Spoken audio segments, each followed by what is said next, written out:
kwa mchezo tu. Alikuwa amepanda miti akaenda akakuja akavunjika mara 3. Nilikuwa nimeleta hospitali ya Magadi. Nikasema peleka Kajiado. Kaenda kupika hospitali, akasemekana mkono umeharibika. Ikatwe.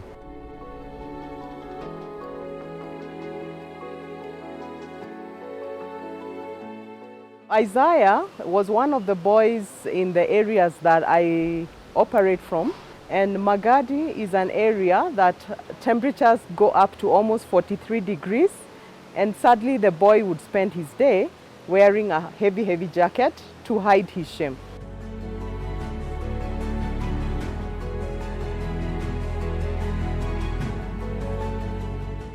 I've struggled to look for hands prosthetics for him until a friend sent me the number for St. Luke's, and this is our happiest moment to watch him get his hands prosthetics.